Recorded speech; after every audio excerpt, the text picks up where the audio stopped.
Hello बच्चा party, कैसे आप सभी। उम्मीद करते हैं आप सभी अच्छे होंगे। तो रे ऑप्टिक्स जेईमेंस पीआईक्यू सीरीज में हमारे पास पार्ट नंबर 2 होने वाला है। पार्ट 1 ऑलरेडी कंप्लीट कर चुके हैं। तो चलिए स्टार्ट करते हैं आज का session without any delay. Channel में नए हो तो कर लीजिए सब्सक्राइब, ताकि सारे वीडियो आप तक पहुंच सके और आपकी प्रिपरेशन में हमारे वीडियो हेल्प कर सके। क्लियर है? चलिए भाई स्टार्ट करते हैं अपना डिस्कशन। तो यहाँ पे हमारे पास फर्स्ट क्वेश्चन है। Question is a green light is incident from the water to air water interface at the critical angle. आपको थीटा दे रखा है। सिलेक्ट द करेक्ट स्टेटमेंट आपको बताना है। दिस क्वेश्चन याद इन जेई 2014 गाइस। ठीक है, और ऐसा क्वेश्चन आपके नीट वगैरह में भी पूछे गए हैं भाई। ठीक है, ऑप्शन आपको दे रखे हैं, just you can see. First option दे रखा है the entire spectrum of visible light will come out of the water at an angle of 90 to the normal. Okay, second option दे रखा है the spectrum of visible light whose frequency is less than that of green light will come out the air medium. Okay, third option दे रखा है the spectrum of visible light whose frequency is more than that of green light will come out to the air medium. Fourth option दे रखा है the entire spectrum of visible light will come out of the water at various angle to the normal. ठीक है, तो एक चीज अब यहाँ पे एक बात आपको क्लियर कर देते हैं बेटा। यहाँ पे एक फोर्थ ऑप्शन दे रखा है the entire spectrum of visible light will come out of the water at the various angle to the normal. ये बेटा बात गलत है, क्यों अभी समझाते हैं। और यहाँ पे एक पहला ऑप्शन भी दिया हुआ है द एंटायर स्पेक्ट्रम वाला। जितना भी ऑप्शन यहाँ पे एंटायर स्पेक्ट्रम वाला है उसको यहाँ पे स्किप करो। अब यहाँ पे दो ही ऑप्शन हो सकते हैं, तो सेकंड या तो थर्ड। तो समझ लेते हैं साइड में, है ना। यहाँ पे इसका जो भी कॉन्सेप्ट है, तो हमारे पास इंटरफेस है, ये आपका नॉर्मल है। ठीक है, ये आपके पास वाटर है, क्योंकि लाइट जो है डेंसर से रेयर में जाएगी, और ये आपके पास यहाँ पे एयर मीडियम है। ठीक है ना। तो हमारे पास यहाँ पे लाइट जो है ऐसे इंसिडेंट कर रही है किसी एंगल पे, थीटा आई, इसको एंगल ऑफ इंसिडेंट बोल सकते हैं। ठीक है, अब यहाँ पे होगा क्या, देखो टी आई आर की कंडीशन होती है कि आपके पास इंसिडेंट एंगल जो होता है थीटा आई मस्ट भी क्या होना चाहिए, ग्रेटर देन होना चाहिए थीटा सी। ठीक है, तभी जो है टी आई आर होगा। समझ रहे कि नहीं। और यहाँ पे अगर क्रिटिकल एंगल की वैल्यू निकालें sine theta C, sine theta C है, जस्ट सी लिख सकते हैं, that is equal to mu rarer divided by mu denser. अब एयर मीडियम के लिए म्यू की वैल्यू होती है 1, तो 1 बाई क्या हो जाएगा आपके पास, म्यू ऑफ वाटर। क्लियर है, तो हमारे पास ये साइन सी आ जाएगा, क्रिटिकल एंगल की वैल्यू आ जाएगी। क्लियर है, मतलब सीधी सी बात है, क्रिटिकल एंगल जो होता है मीडियम के इनवर्सली प्रोपोर्शनल होता है बेटा। क्लियर है, मीडियम के इनवर्सली प्रोपोर्शनल। अच्छा, हमारे पास जो वेवलेंथ होती है डिफरेंट डिफरेंट कलर के लिए, ठीक है, v is directly proportional to lambda, is directly proportional to क्या होता है 1 by mu, is directly proportional to क्या हो जाएगा सी। बात समझ आ रही है। मतलब v जो होता है, स्पीड जो होता है लाइट का, वो मीडियम के क्या होता है इनवर्सली प्रोपोर्शनल, और v डायरेक्टली प्रोपोर्शनल क्या होता है लैम्डा। ठीक है, अब ये दोनों आपस में भाई भाई, अब यहाँ पे क्रिटिकल एंगल भी क्या होता है मीडियम के इनवर्सली प्रोपोर्शनल, तो ये तीनों आपस में क्या कर जाएंगे, रिलेट कर जाएंगे। पे अगर हम बात करते हैं कलर बेबिग्योर की, ठीक है, काफी इंपॉर्टेंट है बेटा, याद रखना। तो ये जो ऑर्डर होता है ना वेवलेंथ का, इंक्रीजिंग ऑर्डर होता है, म्यू का क्या होता है डिक्रीजिंग ऑर्डर होता है बेटा। क्लियर है, अगर वेवलेंथ यहाँ पे बढ़ रही तो क्रिटिकल एंगल भी क्या होगा, बढ़ेगा, ऑब्वियस सी बात है। समझ रहे कि नहीं, है ना, क्योंकि वेवलेंथ और क्रिटिकल एंगल एक दूसरे का डायरेक्टली प्रोपोर्शनल है, मीडियम के इनवर्सली प्रोपोर्शनल है। ठीक है, अब यहाँ पे मेरे पास जो ग्रीन कलर है, ठीक है, ग्रीन का उसने क्रिटिकल एंगल दिया हुआ है। समझ रहे कि नहीं, तो थीटा आर ये आपको दे रखा है बेटा, क्रिटिकल एंगल इसको बोला हुआ है। समझ रहे कि नहीं, ये आपका यहाँ पे क्वेश्चन में क्रिटिकल एंगल दिया हुआ है ग्रीन के लिए भाई। अब यहाँ पे क्वेश्चन में आपको ग्रीन जो है क्रिटिकल एंगल देके बोला हुआ है भाई। ठीक है, अब ग्रीन के इधर वाले कलर देखो, येलो ऑरेंज रेड, इनकी वेवलेंथ क्या है, ग्रीन से ज्यादा है, और जिसकी वेवलेंथ ज्यादा है उसका क्रिटिकल एंगल भी क्या होगा, ज्यादा होगा, और जिसका क्रिटिकल एंगल क्या होगा, ज्यादा होगा, तो वो किस में आएंगे भाई, ये आपके पास बाउंड्री है, इधर एयर है और इधर आपका वाटर है। तो भाई अगर ग्रीन के लिए क्रिटिकल एंगल कुछ है, तो उस क्रिटिकल एंगल से भी ये ज्यादा आ रहा है, तो ये आपके पास येलो ऑरेंज रेड, ये टी आई आर करेंगे क्या, नहीं करेंगे भाई। बात समझ आ रही, क्यों, क्योंकि इनके लिए जो इंसिडेंट एंगल होगा ना, वो लेस देन होगा क्या, थीटा सी। बात समझ आ रही है, येलो ऑरेंज रेड के लिए जो इंसिडेंट एंगल होगा वो क्या होगा, क्रिटिकल एंगल से कम होगा। तो आपके पास ये तीन कलर जो होंगे ना, ये टी आई आर नहीं करेंगे, किधर जाएंगे, एयर मीडियम में चले जाएंगे, इनका होगा रिफ्रैक्शन। और बाकी बची हुई जो कलर होंगे वायलेट इंडिगो ब्लू, इनका जो क्रिटिकल एंगल होगा ना, वो ग्रीन से क्या होगा, कम होगा। जब कम होगा तो इनके लिए एंगल ऑफ इंसिडेंट ज्यादा हो जाएगा। बात समझ आ रही है, तो ये कर जाएंगे टी आई आर। बात समझ आ रही है, वायलेट इंडिगो ब्लू, ये क्या करेंगे, टी आई आर करेंगे। और हमारे पास वाई ओ आर, ठीक है, ये करेंगे रिफ्रैक्शन भाई। बात समझ आ रही है। अब यहाँ पे देखो, वैसे तो फ्रीक्वेंसी मीडियम पे डिपेंड नहीं करती, बट यहाँ पे आपसे फ्रीक्वेंसी को जो है इंडिकेट किया हुआ है, तो आपको बताना पड़ेगा कि इनकी वेवलेंथ क्या होती है, ज्यादा होती है, जिनकी वेवलेंथ ज्यादा होती है उनकी फ्रीक्वेंसी कम होती है बेटा। ठीक है, तो फ्रीक्वेंसी के टर्म्स में बात करें तो इनकी फ्रीक्वेंसी क्या होगी, कम होगी, और ये वाले जो कलर है इनकी फ्रीक्वेंसी क्या होगी, ज्यादा होगी। बात समझ आ रही है? तो अब देख लीजिए बेटा क्या आंसर यहाँ पे दिया हुआ है। यहाँ से हमारे पास फर्स्ट ऑप्शन तो वैसे ही एलिमिनेट हो गया, तो यहाँ पे सेकंड ऑप्शन की बात करें तो spectrum of visible light which frequency is less than that of green light will come out to the air medium. भाई एकदम बात सही है। ठीक है, हमारे पास जो YOR है, येलो ऑरेंज रेड, इनकी जो फ्रीक्वेंसी वो क्या है, ग्रीन से कम होती है। और ग्रीन के पहले वाले जो कलर है आपके पास वायलेट, इंडिगो, ब्लू, उनकी जो फ्रीक्वेंसी वो ज्यादा होती है बेटा ये ग्रीन से। ठीक है, तो वो तो TIR कर रहे हैं, ये आपके रिफ्रेक्शन कर रहे हैं, तो ये एयर मीडियम में आ जाएंगे। ये बात आपको ऑलरेडी हमने समझाई है। ठीक है ना? क्रिटिकल एंगल और इंसिडेंट एंगल से भी समझाया है, बट यहाँ पे फ्रीक्वेंसी के टर्म से पूछा है तो वो भी आपको यहाँ पे समझना पड़ेगा। भाई क्लियर है? तो इसका जो आंसर जाएगा that is second is the correct answer guys. ठीक है, सो आई होप आपको सोल्यूशन समझ आ गया होगा। बहुत इंपॉर्टेंट कॉन्सेप्ट है, याद रखें, क्योंकि बच्चे जो इसको टैकल नहीं कर पाते, समझ नहीं पाते कैसे इसको जो है हैंडल किया जाए। यहाँ पे हमारे पास जो नेक्स्ट क्वेश्चन है ना, इस क्वेश्चन को आप एडवांस लेवल का कंसीडर कर सकते हो भाई, बढ़िया क्वेश्चन है। Question is monochromatic light is incident on a glass prism of angle, आपको ये दे रखा है।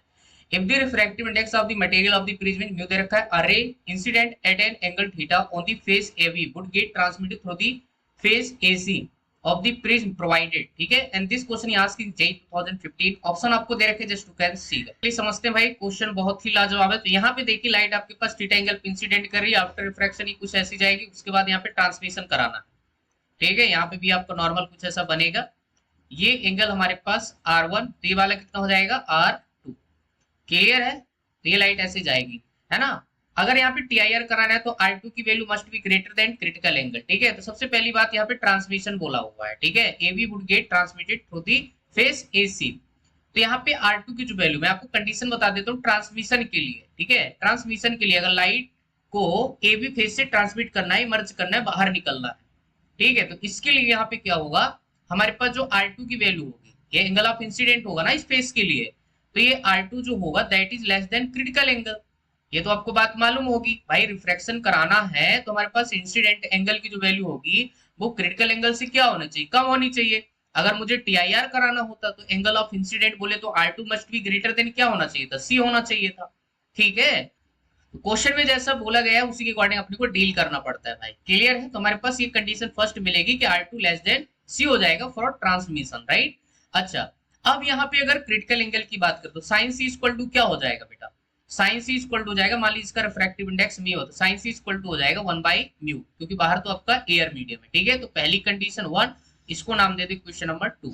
ठीक है, अब यहाँ पे स्टार्ट करेंगे। हमारे पास देखो प्रिज्म की जो कंडीशन होती है दैट इज प्रिज्म एंगल कितना होता है R1 प्लस आपका R2 होता है। ठीक है, तो अगर हम यहाँ पे R2 निकाले तो हमारे पास कितना हो जाएगा, A माइनस R1 हो जाएगा, पहली बात। ठीक है, ये मेरे पास आ जाएगा बेटा, आया समझ में? अच्छा, अब यहाँ पे आप क्या कर सकते हैं, आप यहाँ पे देखो थीटा भी अपने को चाहिए होगा। ठीक है, तो आप यहाँ पे स्नेल्स लॉ भी लगा सकते हो। तुम्हारे पास स्नेल्स लॉ क्या आ जाएगा, N1, इस मीडियम को N1 बोल दो और अंदर वाला मीडियम आपका N2 हो जाएगा। तो हमारे पास कितना हो जाएगा, N1 sine theta equal to कितना हो जाएगा, N2 साइन आपके पास R1। ठीक है, N1 तो आपके पास 1 है और यहाँ पे हो जाएगा साइन थीटा, N2 की वैल्यू म्यू दे रखा है और यहाँ पे हो जाएगा साइन R1। ठीक है, तो ये हमारे पास यहाँ पे आ जाएगा भाई। यहाँ पे कितना आया, साइन थीटा इक्वल टू आपके पास म्यू साइन R1। ठीक है, तो यहाँ से हमारे पास R1 इक्वल टू हो जाएगा sine theta divided by mu और आपके पास यहाँ पे साइन इनवर्स। ठीक है, ये चीज आ जाएगी। और साथ ही हमने अभी भी क्या निकाला है, यहाँ पे आपके पास क्या निकाला है, R2 लेस देन आपके पास C था। और हमारे पास यहाँ पे एक कंडीशन और निकाला है, A equal to R1 plus R2, ये तुम्हारे पास फार्मूला होता है। और से हमारे पास जो R2 निकल के आया है वो A माइनस R1। ठीक है, इसको यहाँ पे सब्स्टिट्यूट करेंगे तो हमारे पास A minus R1 less than C हो जाएगा। और हमारे पास यहाँ पे A माइनस C और ये लेस देन आपके पास R1 हो जाएगा। क्लियर है? तो आपके पास यहाँ पे ये चीज आ जाएगा। अब यहाँ पे क्या कर सकते हैं, R1 की वैल्यू आपको ऑलरेडी यहाँ पे मालूम है। ठीक है, तो यहाँ पे आप सब्स्टिट्यूट कर सकते हैं। वैल्यू सब्स्टिट्यूट करेंगे तो हमारे पास A minus sine inverse 1 divided by mu, क्योंकि आपको मालूम है साइन C इक्वल टू क्या होता है 1/μ, तो C equal to sine inverse 1/μ हो जाएगा। ठीक है, लेस देन R1 की वैल्यू यहाँ से मिल जाएगा दैट इज आपके पास साइन इनवर्स साइन थीटा और यहाँ पे बन जाएगा आपके पास म्यू। क्लियर है? अब चाहे तो दोनों साइड आप साइन ले सकते हैं भाई। ठीक है, जैसे दोनों साइड साइन लेंगे तो हमारे पास कितना हो जाएगा, on taking by sine on both side, तो साइन आपके पास यहाँ पे कितना हो जाएगा, sine A minus sine inverse 1 divided by mu, और यहाँ पे आपके पास लेस देन, जब इसका साइन लेंगे ना तो साइन साइन इनवर्स आपके पास सीधा सीधा हो जाएगा साइन थीटा, और डिवाइडेड बाई आपका म्यू हो जाएगा। क्लियर है? तो हमारे पास यहाँ पे साइन थीटा की जो वैल्यू आ जाएगी बेटा ध्यान से देखना, साइन थीटा ग्रेटर देन और म्यू इधर आ जाएगा, ठीक है, म्यू साइन, और अंदर हो जाएगा आपके पास a minus sine inverse 1 divided by mu. Clear है? ये हो जाएगा। अब यहाँ पे हमें थीटा चाहिए तो थीटा इज ग्रेटर देन आपके पास यहाँ चला जाएगा साइन इनवर्स और ब्रैकेट में म्यू साइन, अंदर बच जाएगा a minus sine inverse 1 divided by mu. Clear है? तो ये भाई साहब इतना खूंखार तरीके का जो आंसर आ रहा है, और मैं गारंटी के साथ बोलता हूँ कई लोग तो भाई देख के ही पेन छोड़ देते है ना, और है भी भाई डरावना सा, है ना, इतना भयंकर आंसर जो आ रहा है भाई, वैसे तो आया नहीं है तो आप तुम एक्सपेक्ट कर सकते हो कि भाई ये जेड एडवांस लेवल क्वेश्चन हो सकता है भाई, कोई बड़ी बात नहीं है। ठीक है, तो देख लीजिए आपके जो रिक्वायर्ड आंसर है कौन सा मैच कर रहा है। यहाँ पे हमारे पास थीटा जो है ग्रेटर आ रहा है और इस साइन का फंक्शन आ रहा है, ठीक है, यहाँ पे थीटा लेस देन है, साइन का तो है, यहाँ पे कॉस होते जाएगा नहीं, तो आपका option first is the correct answer का। ठीक है, सो आई होप आपको क्वेश्चन का सोल्यूशन बढ़िया तरीके से बेटा समझ आया होगा, सारी चीजें समझाने की कोशिश की है। अब यहाँ पे हमारे पास जो थर्ड क्वेश्चन है बड़ा ही कंसेप्चुअल प्रॉब्लम है। Question is an observer looks at a distance tree of height आपको दे रखा है 10 metre with a telescope of magnifying power आपको 20 दे रखा है, right. To the observer the tree appears and this question is asked in JEE 2016। Option आपको दे रखे हैं। अगर यहाँ पे बात करें मैग्निफिकेशन की भाई, ठीक है, सिंपल माइक्रोस्कोप, कंपाउंड माइक्रोस्कोप या टेलीस्कोप, तो m इक्वल टू होता है आपके पास beta divided by alpha. Beta is nothing but this is the angle subtended by image at eye, और हमारे पास अल्फा जो होता है एंगल सबटेंडेड बाय ऑब्जेक्ट। ठीक है, आप इसको ऐसे भी लिख सकते हैं H I divided by H, ठीक है, जो भी दिया हुआ है। अब यहाँ पे इसकी मैग्निफिकेशन पावर दे रखा है कितना भाई, 20 दे रखा है। बात समझ आ रही है? हाइट ऑफ इमेज अपने को मालूम नहीं, हाइट ऑफ ऑब्जेक्ट आपको दे रखा है कितना, 10 मीटर।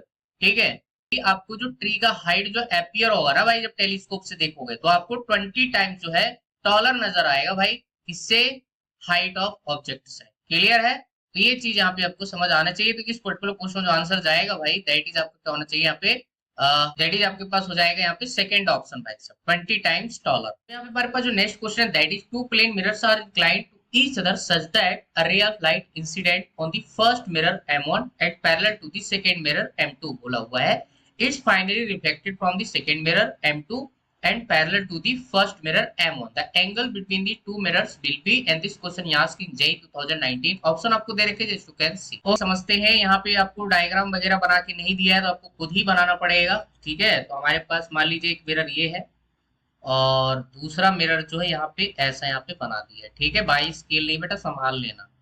ठीक है, यहाँ पे चाहो तो ये सब कर सकते हैं, वरना जरूरत नहीं है, आपको तो कॉन्सेप्ट समझना है। तो एक मिरर आपके पास ये हो गया, ये हमारे पास M2 and this is your M1। ठीक है, अब लाइट जो यहाँ पे इंसिडेंट हो रही है ना M1 पे, वो M2 के पैरेलल होनी चाहिए। ठीक है, M2 के पैरेलल मतलब यहाँ पे रेज ऐसी कुछ आएगी। तो अब यहाँ पे मान लो एंगल कितना है, थीटा। ठीक है, तो एंगल भी कितना होना चाहिए, थीटा ही हो जाएगा। बात समझ आ रही है ज्योमेट्री से, क्योंकि ये और ये आपस में पैरेलल है, और ये किसके साथ पैरेलल, इसके साथ। तो यहाँ पे एंगल जो बनेगा वो थीटा, अगर यहाँ पे दोनों मिरर के बीच तो एंगल भी थीटा हो जाएगा। अब लाइट रे यहाँ से आने के बाद रिफ्लेक्ट होके यहाँ पे आएगी, आया समझ में? ठीक है, अब ये जो रे रिफ्लेक्ट होगी M2 से, वो किसके पैरेलल हो जाएगी आपके पास, M1 के। तो ये फिर से आपके पास ऐसे चली जाएगी। क्लियर है? यहाँ पे एंगल फिर से क्या बनेगा, ये थीटा है, तो आपके पास ये भी एंगल क्या बन जाएगा, करस्पॉन्डिंग एंगल है ना, तो थीटा फिर से हो जाएगा। क्लियर है? यहाँ पे अगर नॉर्मल वगैरह ड्रॉ करोगे तो थीटा तो 90 माइनस थीटा, 90 माइनस थीटा, तो ये फिर से क्या हो जाएगा, थीटा हो जाएगा। बात समझ आ रही है? अब यहाँ पे theta 90 minus theta, 90 minus theta, तो ये फिर से क्या हो जाएगा, थीटा हो जाएगा। तो आप ध्यान से देखिए क्या बन गया, इक्विलेटरल ट्रायंगल बन गया, तीनों एंगल बराबर, तीनों एंगल का सम जो होगा दैट इज इक्वल टू कितना हो जाएगा, 3 थीटा इक्वल टू आपके पास 180। तो थीटा की वैल्यू कितनी आ जाएगी, 180 डिवाइडेड बाई आपका 3। ठीक है, तो थीटा इक्वल टू आपके पास 60 डिग्री आ जाएगा भाई।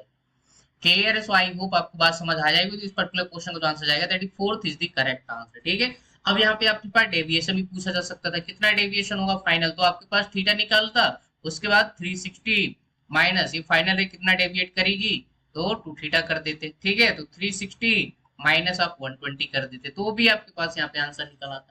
क्लियर है? ओके, सो हमारे पास नेक्स्ट क्वेश्चन है। Question is a plano convex lens of refractive index v1 दे रखा है एंड फोकल लेंथ f1 दे रखा है, is capped in contact with another plano concave lens of refractive index आपको दे रखा है v2 एंड फोकल लेंथ दे रखा है इसकी f2, right. If the radius of curvature of their spherical faces is r each and f1 equal to आपको 2f2 करके कंडीशन भी दे रखा है, then v1 and mu two are related आपको बताना है। This question you asked in JEE 2019। Option आपको दे रखे just to can see. Okay भाई, तो चलिए समझ लेते हैं भाई। यहाँ पे आपको देखो क्या जैसा बोला है वैसे करते हैं। हमारे पास एक प्लेनो कॉन्वेक्स लेंस है, इसके बाद एक आपके पास प्लेनो कॉनकेव है, ठीक है, कुछ ऐसा यहाँ पे, ठीक है भाई, इसके लिए संभाल लेना बेटा, ठीक है। सो अब यहाँ पे लेंस मेकर का अगर फार्मूला की बात करें तो 1/f इक्वल टू आपके पास म्यू ऑफ लेंस माइनस 1 और डिवाइडेड बाय आपके पास वैसे सराउंडिंग में भी होता है, तो सराउंडिंग आपका एयर कंसीडर कर रहे हैं क्योंकि कुछ भी नहीं बोला हुआ है, तो म्यू एल माइनस 1, ठीक है, mu L minus 1 into 1/r1 minus 1 divided by r2, ठीक है। This is the lens maker formula. अब यहाँ पे आप किसके लिए लगा रहे हो, सबसे पहले प्लेनो कॉन्वेक्स के लिए, तो हमारे पास 1 divided by f1 equal to mu 1 minus 1 divided by r1। r1 की वैल्यू कितनी हो जाएगी आपके पास इन्फिनिटी, माइनस सेकेंड आपके पास रेडियस ऑफ कर्वेचर यहाँ पे r दे रखा है और रेडियस ऑफ कर्वेचर रेज इधर से मार रहे हैं तो इसका रेडियस ऑफ कर्वेचर इधर ही आ रहा है, तो माइनस माइनस माइनस क्या हो जाएगा यहाँ पे प्लस। क्लियर है। तो हम यहाँ से डायरेक्ट बेटा लिखने जा रहे हैं f1 इक्वल टू आपके पास r divided by mu one minus 1, ठीक है, क्वेश्चन नंबर आप इसको 1 बोल सकते हैं। नेक्स्ट यहाँ पे हमारे पास जो f2 हो जाएगा दैट इज इक्वल टू आपके पास म्यू2 माइनस 1 और यहाँ पे 1 बाई इंफिनिटी माइनस आपके पास 1 बाई r, ठीक है।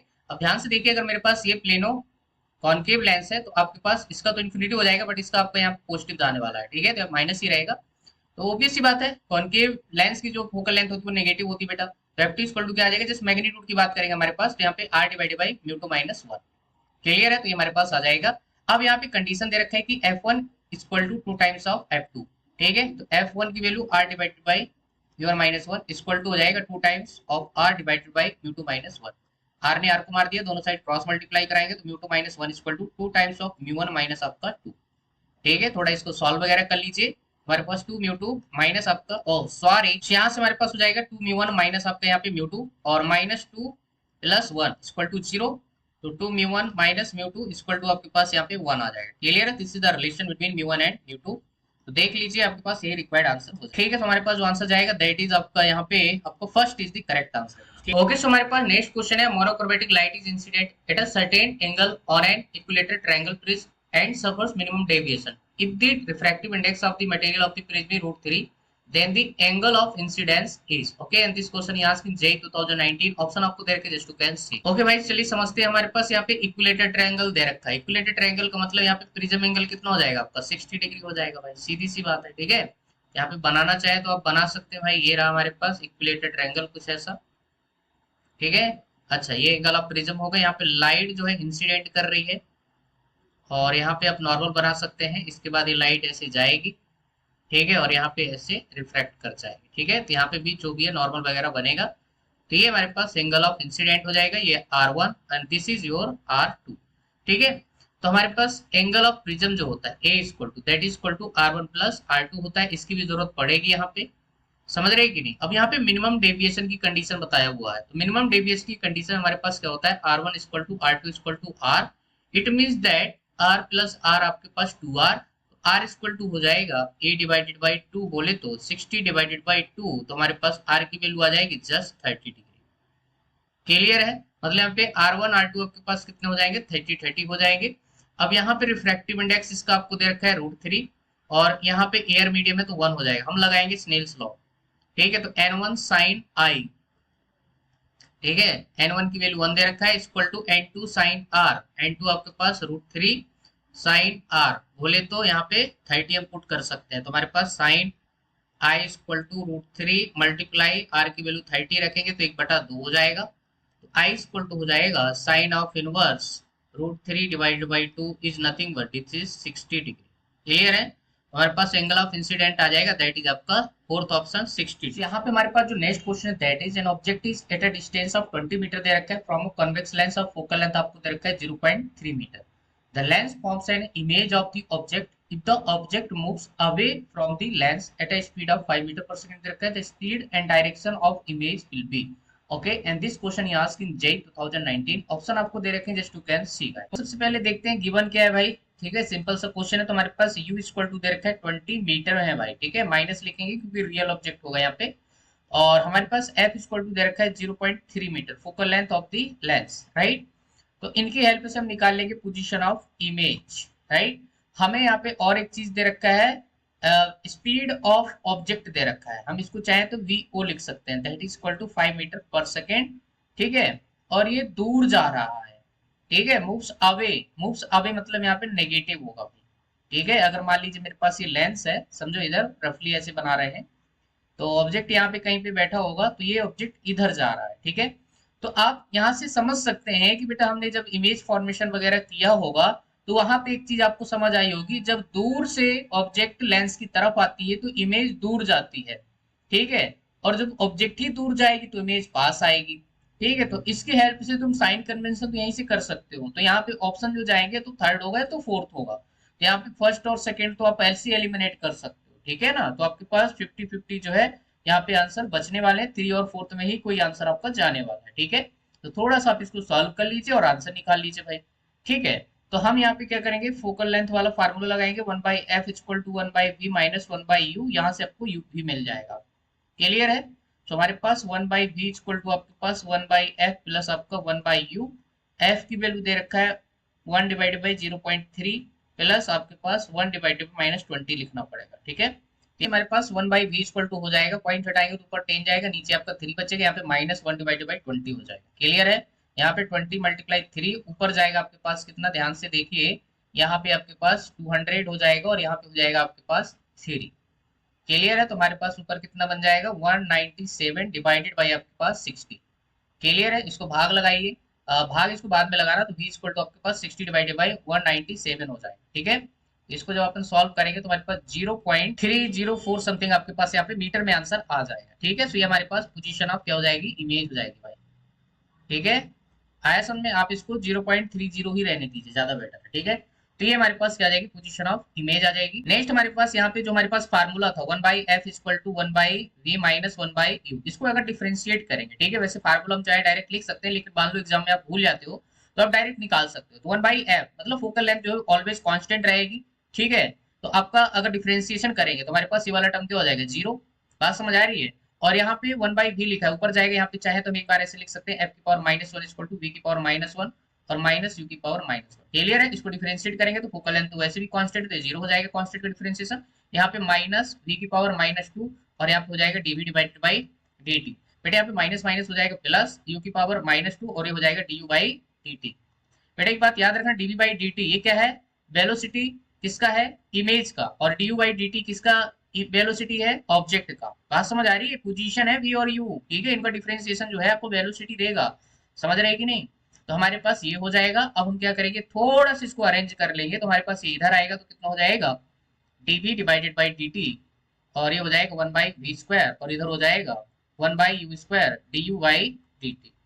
क्लियर है, तो हम v इसको I लिख सकते हैं, velocity of image equal to हो जाएगा v square divided by u square multiply यहाँ पे आ जाएगा वेलोसिटी ऑफ ऑब्जेक्ट। क्लियर है, तो ये फार्मूला हमारे पास आ जाता है, याद रहे तो बहुत अच्छी बात है, अदरवाइज आप ऐसे निकाल सकते हो कुछ ही सेकंडों में। क्लियर है, तो यहाँ से हम वैल्यू सब्स्टिट्यूट करेंगे तो हमारे पास, ध्यान से देखिए बेटा, v की जो वैल्यू है दैट इज 0.30 आया है ना, 4 भी रख सकते हैं, और यहाँ पे कितना आ जाएगा आपके पास, नीचे माइनस का 20 का स्क्वायर हो जाएगा। ठीक है, और मल्टीप्लाई यहाँ पे माइनस का 5 लिख देंगे, क्योंकि ऑलरेडी जो वेलोसिटी ऑफ ऑब्जेक्ट आपको दे रखा है, अवे दिया है इसलिए यहाँ पे माइनस लगाएंगे। ठीक है, जब इसको सॉल्व करेंगे तो हमारे पास आ जाएगा 1.16 समथिंग आएगा, 10 टू पावर -3। ठीक है, मीटर पर सेकेंड में भाई आया समझ। डायरेक्शन ने ऑलरेडी बता दिया किधर जा रहा होगा, टुवर्ड्स में जा रहा होगा। ठीक है, टुवर्ड्स जा रहा होगा भाई। ठीक, तो हमारे पास इस पर्टिकुलर क्वेश्चन का आंसर जाएगा, that is third is the correct answer. तो यहाँ पे हमारे पास जो नेक्स्ट क्वेश्चन है, that is a point source of light as is placed at a distance L in front of the center of plane mirror of width d दे रखा है, which is hanging vertically on a wall. A man walks in the front of the mirror along a line parallel to the mirror at a distance 12 as shown below, आपको बताया है। The distance over which the man can see the image of light source in the mirror is, and this question is asked in JEE Main 2019।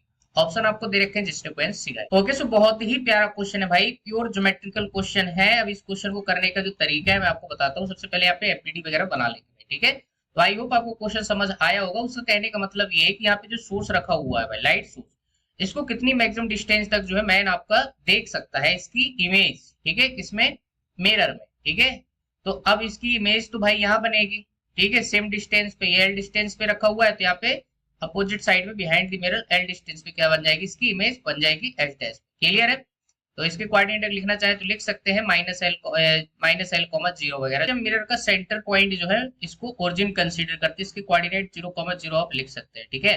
ये हमारे पास source है, मान लीजिए man ऐसे चलती चलती मैक्सिमम डिस्टेंस यहाँ पे पहुंचा, ठीक है।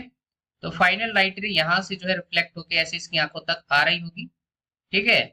और यहाँ पे इसको जो है अपन मिला दें ऐसे, तो यहाँ से लाइट रे ऐसे यहाँ पे इंसिडेंट करेगी और आफ्टर रिफ्लेक्शन ऐसे यहाँ पे चली जाएगी। क्लियर है। और यहाँ पे आप चाहे तो एक रेफरेंस लाइन ऐसे बना सकते हैं, और यहाँ पे चाहे तो एक नॉर्मल आप ड्रॉ कर सकते हैं ऐसा। क्लियर है। एक ट्रायंगल ये फॉर्म हो गया और एक ट्रायंगल ये फॉर्म हो गया भाई, ठीक है। तो ये वाली डिस्टेंस हम यहाँ पे देख लेंगे। क्लियर है। ये वाली डिस्टेंस हम सपोज कर लेते हैं y, और ये डिस्टेंस आपको ऑलरेडी मालूम है d/2, ठीक है। ये हमारे पास d/2, और इसके नीचे वाली भी ये डिस्टेंस कितनी है आपके पास, जस्ट d/2, ठीक है। तो हमें यहाँ से टोटल डिस्टेंस चाहिए बेटा, ये d/2 प्लस d/2 प्लस आपका y।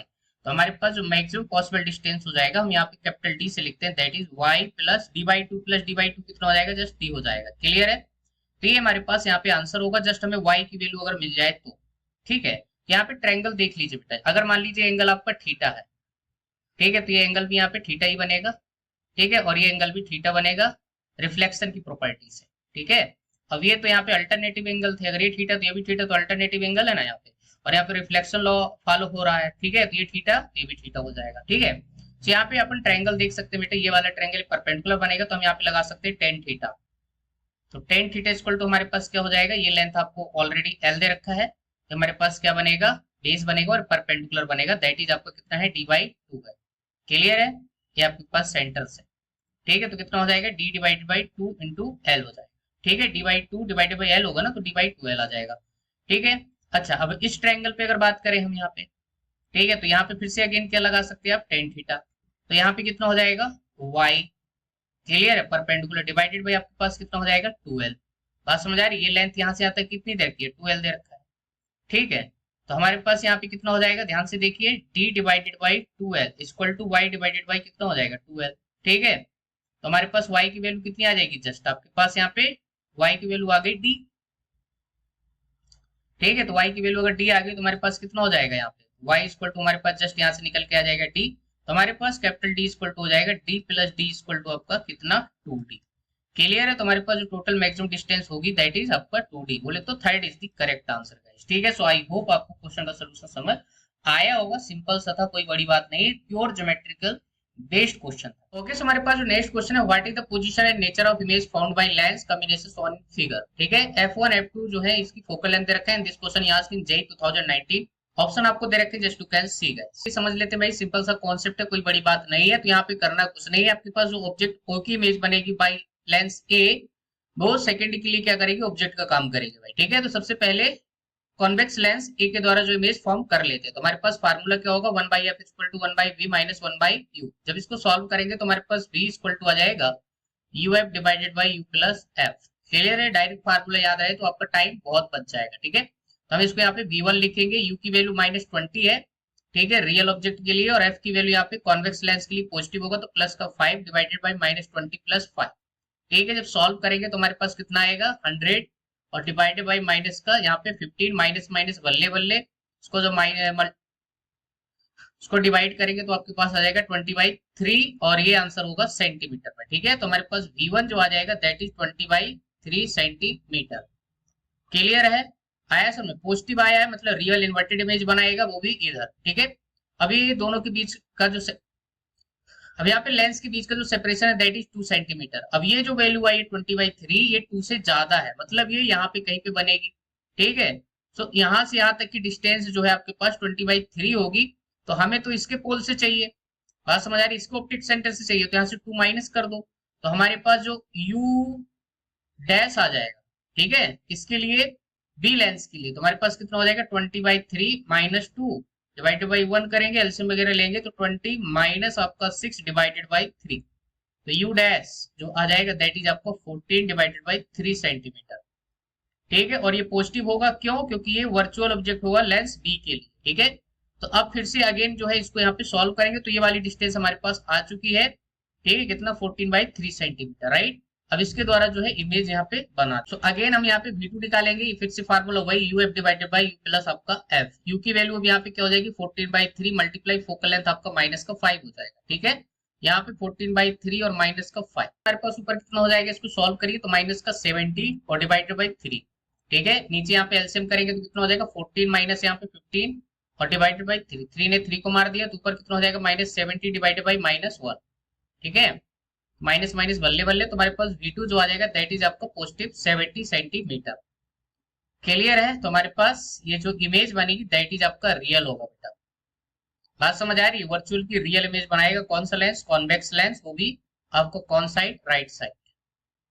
ठीक है, तो इसका जो आंसर जाएगा दैट इज आपका कौन सा हो गया पे 40 centimetre from point B at right और रियल इमेज बनेगी दैट इज आपका second is the correct answer. ठीक है, तो हमारे पास नेक्स्ट क्वेश्चन है formation of real image using a biconvex lens is shown below. आपको बताया है if the whole setup is immersed in a water without disturbing the object and screen position, okay, what will one observe on the screen and this question is asked in JEE 2019। Option आपको दे रखे just you can सी। अब यहाँ का answer देने के लिए आपको क्या करना पड़ेगा, थोड़ा सा यहाँ पे कॉन्सेप्चुअल अंडरस्टैंडिंग करेंगे। बोले तो आपके पास lens maker formula 1/f equal to हमारे पास mu of lens divided by mu of surrounding -1 into 1 divided by R1 minus 1 divided by R2 हो जाएगा। क्लियर है, अब यहाँ पे स्टार्टिंग में सराउंडिंग मीडियम क्या है, एयर है, तो उस केस में हमारे पास 1/f इक्वल टू हो जाएगा mu of lens -1 into 1 divided by R1 minus 1 divided by आपका R2।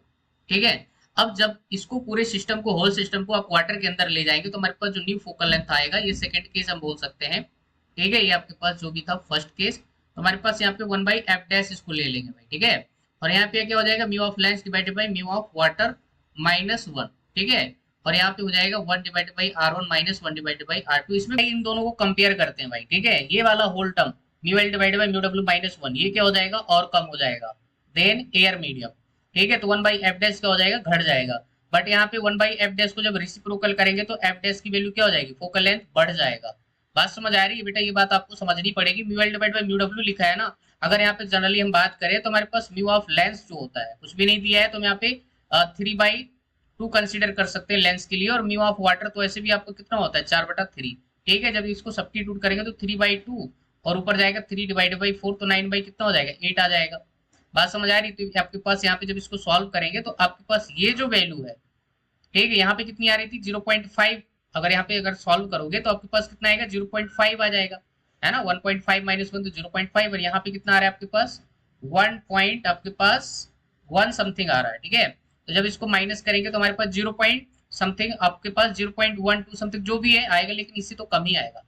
ठीक है, तो इसका मतलब ये है कि ये वाला जो टर्म है आपको क्या हो जाएगा, घट जाएगा, उससे 1/f डैश घट जाएगा। इसके बाद अगर बात करें इसका रेसिप्रोकल लेंगे तो f डैश बढ़ जाएगा, मतलब फोकल लेंथ क्या हो जाएगी, बढ़ जाएगी। फोकल लेंथ बढ़ जाएगी तो आपका जो पोजीशन ऑफ इमेज है वो भी शिफ्ट हो जाएगा।